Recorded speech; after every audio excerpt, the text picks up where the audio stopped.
Hey guys, welcome back to the channel. In today's video, I'm going to be giving you a bunch of frugal grocery hacks to help you save money on your food budget. So let's get started with hack number 1. Something that I really wanted to talk about in this video is how easy it is to save money on food when you make your own things from scratch. So let's use bread for an example. Bread is a great staple food that you can use across so many different snacks and meals. And when you learn how to make it yourself, you can save a whole lot of money. Learning how to make my own bread is actually something that I have on my fall bucket list for this year. I feel like it would be a really fun and inexpensive hobby to try. Down below in the description box, I also have some easy bread recipes if you guys want to try it out as well as a way to save money on your food budget. I'm sure you've all heard how important it is to meal plan when you're trying to save money on food, but I'm going to take it a step further and talk about meal planning based around what's on sale that week. So what I do at the start of every week when I'm starting my meal plan is I'll get my phone and I'll open the Flip app. And what I use the Flip app for is going through all of my local grocery store flyers, and I see what's on sale and what things I can piece together meals from. So for example, if I open up the Walmart flyer for that week and I see that pasta and cheese are on sale, we're gonna have mac and cheese as a really easy, inexpensive meal. Aside from meal planning, you can also use the sale trick for snacks and other things that you're eating throughout the week. For example, I'll always buy fruits and vegetables that are in season and on sale. So this week, luckily, watermelons were on sale and I got this giant delicious watermelon that I cut up and that we're gonna eat throughout the week for snacks. Another great thing about the Flip app, and this is not sponsored by the way, is that you can compare the flyers and prices of different grocery stores in your area so that if you see that pasta is on sale at one store, you can also check the price at another store and you can go wherever the price is the best. Another frugal food hack that I have for you guys is to eat the same breakfast and lunch over multiple days of the week. For whatever reason, when the evening comes, I always like to have a different dinner, but for breakfast and lunch, I don't mind eating the same things. Normally in the morning, I'll have peanut butter and rice cakes, and then for lunch, I'll have a sandwich. I might switch up the sandwich a little bit, but for the most part, I'm eating the same breakfast and lunch. This makes it really easy for organizing a meal plan, and it also makes my food budget pretty inexpensive because I'm not buying a bunch of different ingredients for different breakfasts and lunches. When you're trying to save money on food, it really pays to be creative in the kitchen and to use different ingredients for things that you may not have originally thought you could use them for. So for example, I wanted to make cookies the other night and I realized that I didn't have enough flour left. So what I did was I took some rolled oats, put them in the blender, and then I made my own oat flour. I ended up making some chocolate chip cookies with the oat flour and then the little bit of regular flour that I had left. So I was able to use up what I already had and I didn't have to go out to the store and purchase extra flour. Has it ever happened to you guys where you go to the fridge and you realize that you kind of neglected the fruits and vegetables that you purchased that week? Now they're a little bit soft and mushy. They're not really bad enough to go in the compost, but they're definitely past their prime and you don't really feel like eating them anymore. This happens to me all the time, and what I do with this food is I chop it up and then freeze it for soups, smoothies,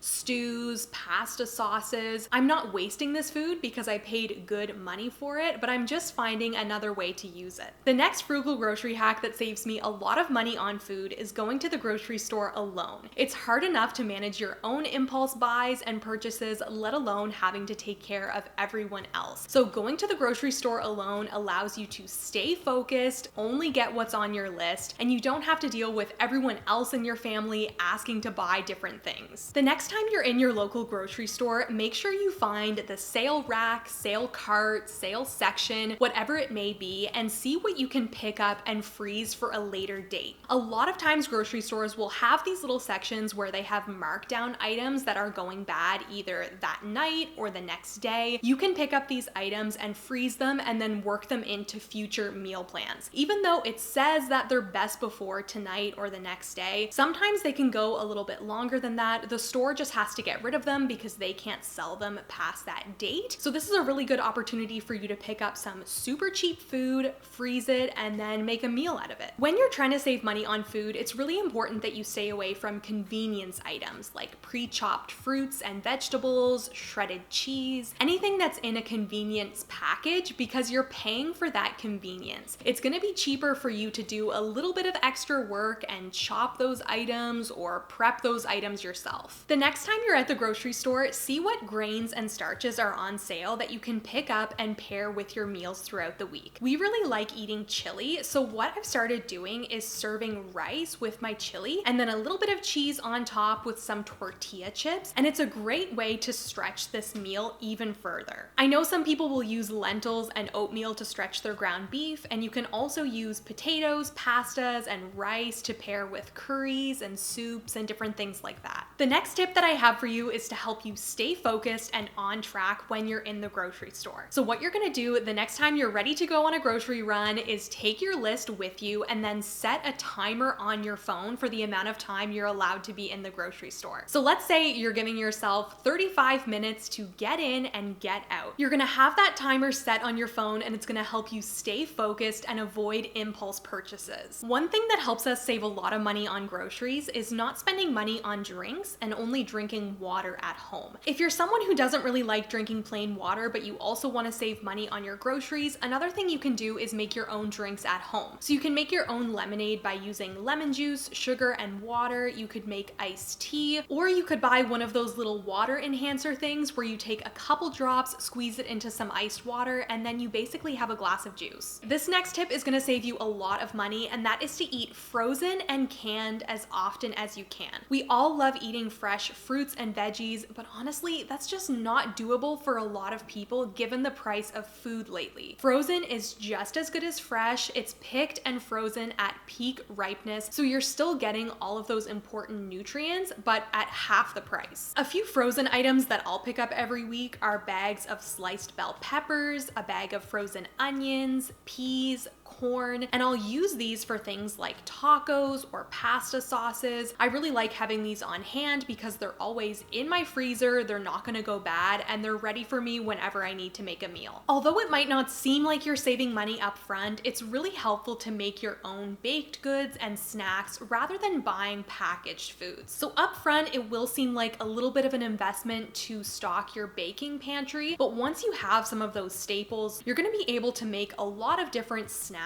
that you can use throughout the week, and you're not gonna have to spend money on all of that packaged stuff. Another way that I save money in my grocery budget is by shopping online rather than going into the store. When I actually go into the grocery store, I find I spend way too much time just browsing the aisles, waiting for things to jump out at me that I feel like I need, but I don't actually need. So when I shop for my groceries online, I'm able to stay focused, just pick up the things that I need, and I'm also able to see my total go up as I add different things to my cart. This way, if I ever see that the total is getting to be way too high, I can take out a few things in my cart and it's not a big deal, rather than when you're at the checkout at the grocery store and you're seeing the amount increase, but you might be too embarrassed or too inconvenienced to ask the cashier to take things off of your bill for you. So I find that shopping online for my groceries always saves me a lot of money. And with that, that is the end of today's video. I really hope you guys liked it, and I hope it gave you a bunch of different ideas of ways that you can save money on your grocery bill. If you did like it, don't forget to give it a big thumbs up because it really helps the channel. Also, don't forget to hit the red subscribe button so that you can see more videos from me.